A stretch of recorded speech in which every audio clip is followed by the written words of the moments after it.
My story is different from most because I had to undergo a bone marrow transplant when I was just 6 months old. And now I have pulmonary fibrosis, which is a serious lung disease, and my lung capacity is now only 20%. My name is Aisha Chaudhary, and I'm 17 years old. And today, I'd like to talk about what really matters most to me in life. Now, life can be tough when every single breath you take is a struggle, and the slightest infection causes a serious, life-threatening exacerbation. And the last one for me was in November last year, when I went from being able to walk around freely and go to school to suddenly being bedridden, unable to turn over in bed without getting out of breath. And I must confess that I did wonder if I was going to die. And I would have sleepless nights, just thinking, tossing and turning with this idea that soon I may be gone. And if that's going to happen, what's the point of anything? I think about this for hours and get nowhere. But then it suddenly struck me that I'm not really alone in all of this. Is it not true that not just me, but all of us are going to die one day? Yes, all of us are going to die. I'd like you all to just think about that for a moment. In the next 100 years, all of us sitting in this room today will be gone, just at different times, some sooner than the others. So then, if death is the ultimate truth, what should really matter most in life? The only thing that matters to me is being happy. And happiness is a choice one makes. It's simply an attitude. I can either choose to be happy and try to smile through all of my difficult times, or I can choose to be miserable and get overwhelmed by it all. Now, it's not that by being miserable, I'm going to get any better. So I may as well choose to be happy. And if I have to have pulmonary fibrosis, I choose to have a happy pulmonary fibrosis. Now, I'd like to share with you a few difficult moments in the recent past where I've chosen to be happy. This year, I was quite unwell, and I had to undergo several medical tests. And one such test was a sleep study, done to check if my oxygen levels were okay when I sleep. And this picture was taken right before the study. And you can see that I'm almost trapped in a bunch of wires, some stuck to my face and some to my body, to monitor my heart, my brain, and my breathing. Despite all of this, I'm still smiling because I refuse to let this illness get the better of me. I just won't let it.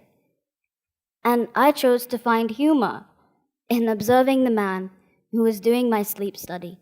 I couldn't help but laugh at the way he would just put up his own feet on my bed and go off to sleep himself, snoring away. And this obviously made it difficult for me to sleep. And maybe that's why my results were so bad. How ridiculous, I thought to myself. Later that month, my family and I had to go to England for a full medical checkup.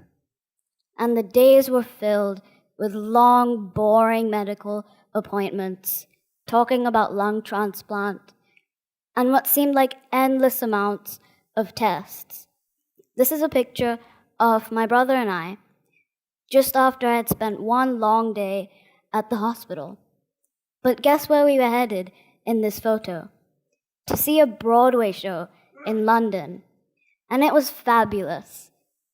I was able to put the trauma of the day at the hospital behind me, and I still managed to find the will and the excitement in going out for a play and spending quality time with my brother. I believe that it's important to create many happy memories so that we can try to wipe out the sad ones. After having quite an unpleasant summer with all of these medical issues, my family and I decided to take a holiday to the Maldives.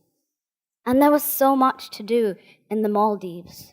But of course, my health didn't permit me to do a lot of the things that I wanted to. And one of the main activities was snorkeling, and I desperately wanted to try it. But how could a person who has difficulty breathing go snorkeling? Well, in this picture, you can see me in my snorkeling gear right after I'd popped my head out of the water after seeing the most beautiful, vibrant colored fish. But now I'm not going to lie, I did only dip my head in for a second, but I did what I wanted to do. And that moment for me was worth everything.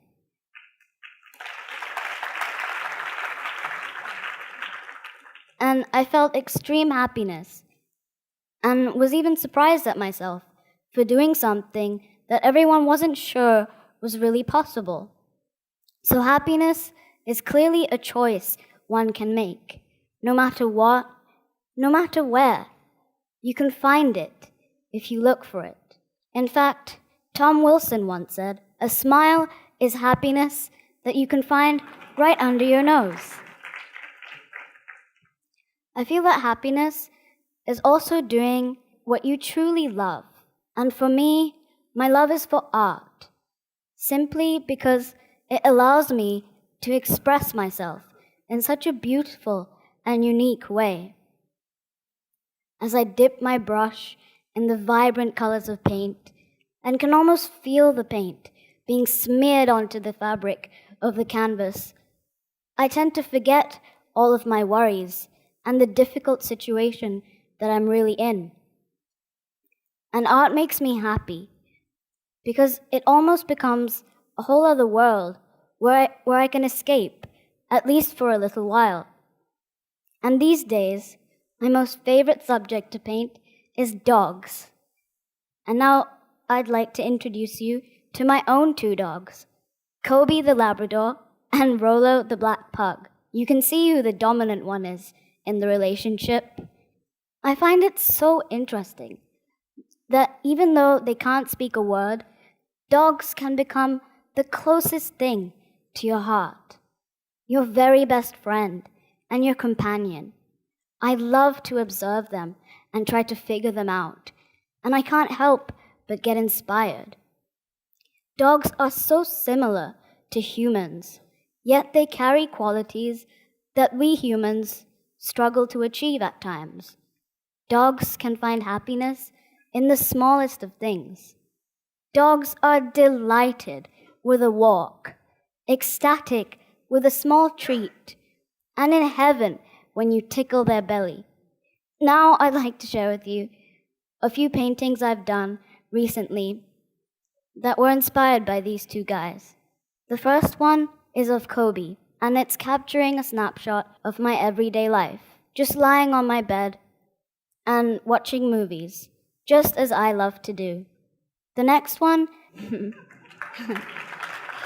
it's inspired by my gorgeous pug, Rolo, and the legendary rock band Guns N' Roses. Now, all of this doesn't mean that life is always one big song and dance. It really isn't. Of course, there are days when I feel extremely down, where I feel like simply curling up into a ball and just giving up. But then the realization that things could always be much, much worse always pushes me to get back up on my feet and put a smile on my face. I could have easily been born into a family that wasn't as loving and caring as my own. So I thank God for the family that I have. And I know for a fact that there are children out there who are much less fortunate than I am. And although I have this disease, I'm still grateful that I can walk around and do what I love to do.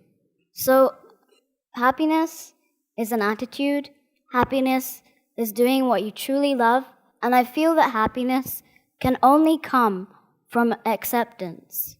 I accept who I am. I accept where I'm at. And I accept the challenges that I'm battling with today. And I'm even more determined to make the most of this wonderful gift of life that God has given me. As Anderson once said, enjoy life. There's plenty of time to be dead. So I really hope that all of you enjoy your lives with as much happiness as you can possibly find. Thank you for listening.